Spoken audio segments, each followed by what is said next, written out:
Welcome back to Unlocking Inner Peace.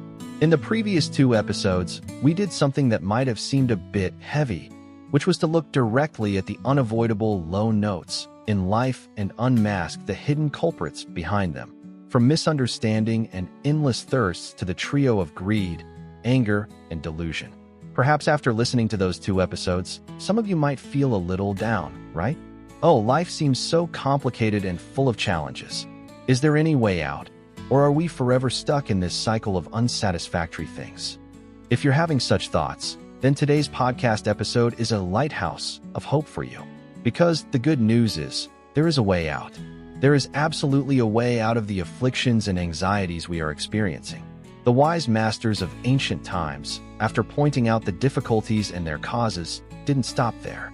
They also discovered and showed us a path, a state where those low notes no longer have power over us. Today, we won't talk much about illness or causes of illness anymore. Instead, we will together turn towards a healthy state of the soul, a haven of peace that all of us are capable of reaching. Doesn't that sound appealing? Let's explore this good news together.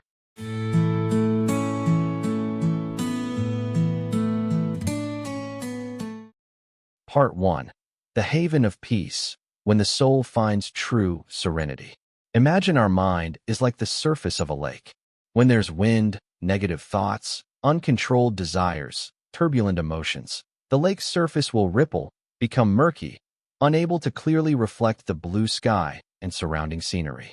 But when the wind calms, the lake's surface becomes as flat as a mirror, crystal clear, reflecting everything truthfully and beautifully. The haven of peace we're talking about is like that state of a calm lake surface. It's not some specific place in the clouds or a distant fairy tale world. It is a state of mind, a profound inner experience when all disturbances, all endless thirsts, all negative emotions like anger, anxiety, and sadness have been completely calmed, have been transformed at their very roots. Let's imagine some characteristics of this haven of peace so we can get a clearer sense of it. The silence of inner storms. Do you remember the endless thirst and the troublesome trio, greed, anger, delusion, we talked about in episode 2? They are like continuous storms stirring our minds. Well, in this haven of peace, those storms have subsided. No longer driven by possessive desire, you can still enjoy the good things in life. A delicious meal, a beautiful scene, a good relationship, but without the feeling of having to cling to them at all costs, no longer fearing when they change or disappear. Enjoyment becomes purer, unburdened by attachment. Example: you can enjoy a delicious cup of coffee in the morning, fully appreciating its flavor, but when the coffee is finished, you don't feel regret or a craving for another cup immediately. You simply enjoy that moment, then move on to other things with a light heart, no longer burned by anger and frustration. When faced with disagreeable things, harsh words, or unfair actions, instead of reacting with hot-headedness and anger, your mind remains calm and clear to perceive the problem objectively and choose an appropriate, constructive response.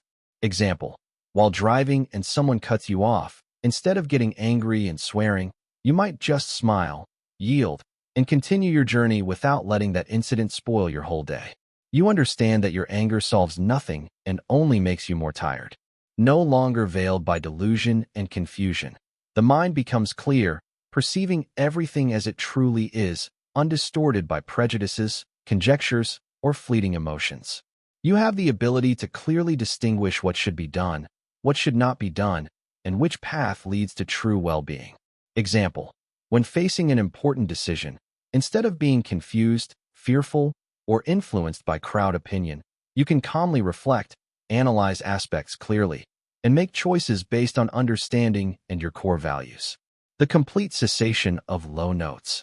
If in episode 1, we talked about low notes as an unavoidable part of life when the mind is still dominated, then in this haven of peace, those low notes no longer have ground to exist.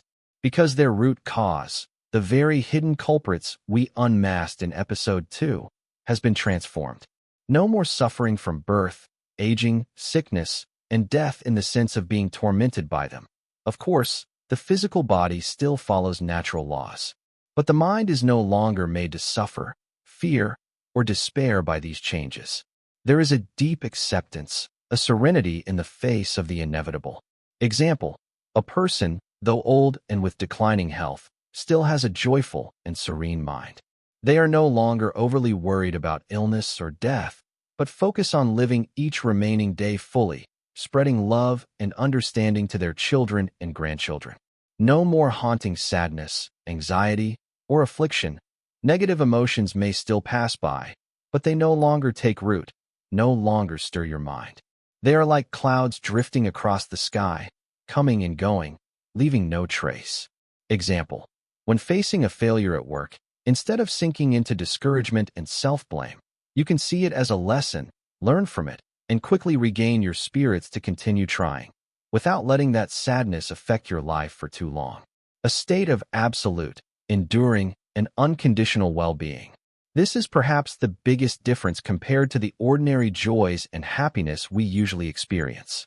Our everyday happiness often depends on external conditions: getting what we want, being praised by others, good weather.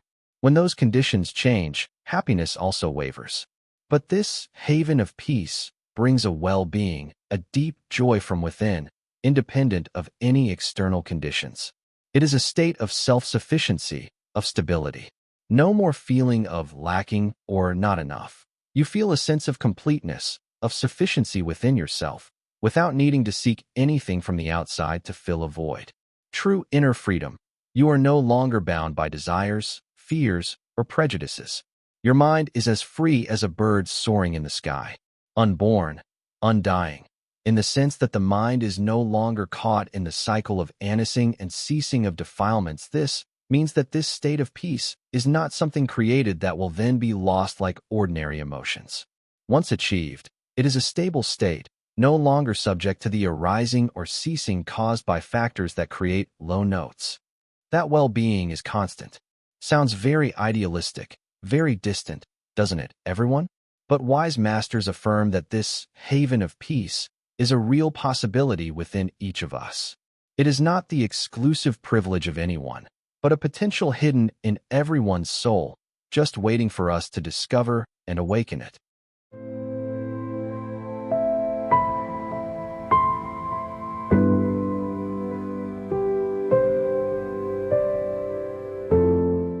Part 2. Why is this haven of peace a goal worth striving for? After envisioning the haven of peace with such wonderful characteristics, perhaps the next question will be, so why do we need to strive for that state? Isn't living a normal life, with joys and sorrows, gains and losses, also okay? This is a very practical question, and to answer it, let's look back a little at what we've experienced. Even though life has its joyful, happy moments, have you ever felt tired of constantly chasing desires that never end? Today you want this, tomorrow you want that. Once achieved, you get bored and seek a new goal. Does this race ever end? Example: someone works hard to buy their dream car. After getting the car, they see their friends' cars are better and want to change cars. Then they want a bigger house, more travel. The cycle of desire continues, making them always feel not enough and constantly striving, sometimes at the cost of their health and family time. Exhausted by negative emotions constantly tormenting your mind? Anger, anxiety, sadness, jealousy. How much energy do they take from you each day? Do they really bring anything good to you and those around you? Example: someone worries excessively about everything. When their child goes to school, they worry about bullying, about poor grades. When their spouse comes home late from work, they worry about accidents, about infidelity. These unfounded worries haunt their mind, causing them to lose appetite, sleep poorly, and inadvertently pressure their loved ones. A feeling of meaninglessness, emptiness, even though you seem to have everything? Many people have status, wealth, fame, but deep down still feel an emptiness, an indescribable dissatisfaction. Why is that? Example: a successful businessman has a mansion, luxury cars, and is admired by many. But every night when he comes home, facing four walls, he feels lonely and asks himself, what am I doing all this for? Is this true happiness? If you've ever had such feelings, even fleetingly, then the haven of peace is an answer, a goal very much worth striving for. Because it is true freedom. When we are no longer bound by wrong desires, negative emotions, and prejudices, we are truly free. Free from the slavery of materialism, free from the judgment of others, free from invisible fears. Your mind will be light, as vast as the sky. Imagine, you no longer have to strain to be someone perfect in others' eyes. You live true to yourself, do what you truly love and believe in, without worrying too much about what others think. Isn't that wonderful freedom? It is lasting, independent happiness. As mentioned, the joy from the haven of peace is unlike fleeting joys that depend on external conditions. It is a profound state of well-being, stemming from inner stillness and clarity. No matter how external circumstances change, you might encounter good luck or bad, be praised or criticized, your inner peace remains unshaken. Imagine, you are like a tree with roots deeply embedded in the earth. Even if storms rage outside, the tree stands firm, not uprooted. Your mind is the same. Once it finds the haven of peace, it will have astonishing stability. It is the foundation for living a more meaningful and contributive life. When the mind is peaceful, clear, no longer dominated by selfish worries or negative emotions, we will have more space and energy to turn outwards, to love, to share, to do useful things for family, community, and the world. Example, someone who was previously always busy with making money and self-affirmation. But upon finding inner peace, they realize that happiness doesn't just lie in personal achievements. They start spending time volunteering, helping those in difficult circumstances, sharing their knowledge and experience with the younger generation. Their life becomes much more meaningful and complete. It is the end of the vicious cycle of suffering, seeking, disappointment. Instead of constantly chasing bottomless desires, only to be disappointed when they are not achieved or when what is achieved doesn't bring the expected happiness, the haven of peace helps us stop that meaningless race. We find sufficiency within ourselves, without needing to search far and wide. Example, instead of constantly changing phones, buying designer clothes to feel equal to peers, or to fill a sense of emptiness, you find joy in simpler things. A good book, a deep conversation with a close friend, an afternoon walk in the park. You realize that true happiness doesn't come from external material things. Striving for the haven of peace doesn't mean we have to give up everything, live an ascetic life, or isolate ourselves from the world. Not at all. It means we learn to live in this world more mindfully, more clearly, and less disturbed by external factors.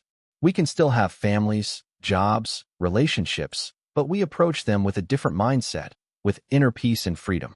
This is the greatest good news that wise masters want to convey to us. Suffering is not a predetermined fate, not something we must endure forever. It can absolutely be transformed and ended. And that haven of peace is a real destination awaiting each of us.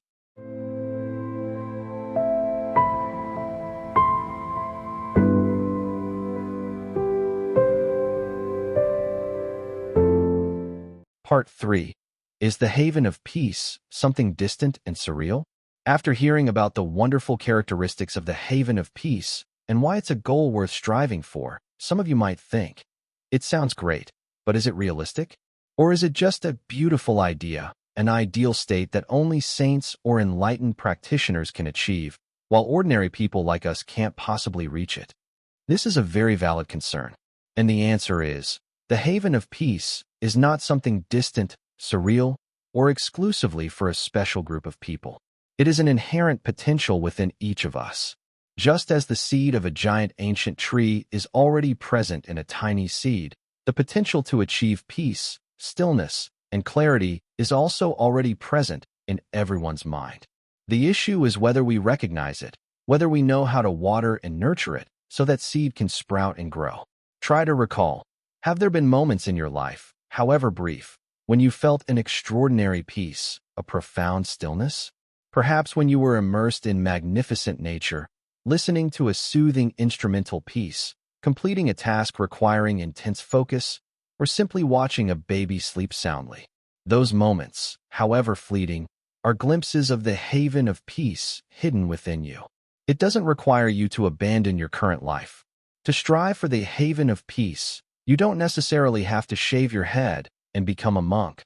live as a hermit on a mountain, or renounce all family and social responsibilities. You can absolutely practice and experience peace right in your everyday life, amidst the hustle and bustle, the worries. Example: a busy mother with young children and a job can still find moments of peace when truly mindfully playing with her child, when spending 5 to 10 minutes each day sitting quietly and breathing, or when becoming aware of her thoughts and emotions and not letting them sweep her away. It is a journey, not a destination achievable overnight.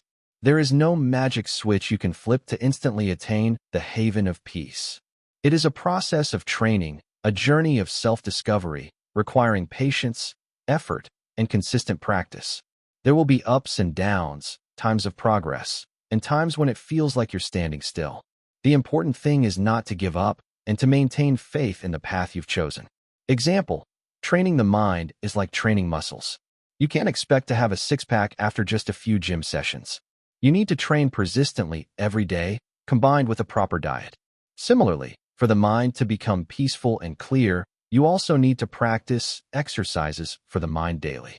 It doesn't mean you will never feel sad or uncomfortable again. Even when you have achieved a certain level of peace, you are still human, still have emotions. But the difference is, you are no longer overwhelmed by those emotions, no longer identify with them. You have the ability to observe them come and go, like clouds in the sky, without being swept away by them. You have the choice not to react to them negatively. Example: when someone says something unkind, instead of immediately getting angry and arguing back, you can recognize the uncomfortable feeling rising within you, but you don't act on it. You can choose to remain silent or respond calmly and constructively. So, how can we begin this journey towards the haven of peace? That is precisely the content we will explore in detail in the next podcast episode, Episode 4 of the Unlocking Inner Peace series, The Wide Path, 8 Pathways to True Peace. There, we will talk about a specific map, a toolkit of 8 practical methods that anyone can apply to their daily lives to gradually find well-being from within. For today, the most important thing I want you to remember after this podcast episode is, hope is always real. A way out of unsatisfactory things always exists, and the haven of peace is not a distant dream, but an existing possibility right within you.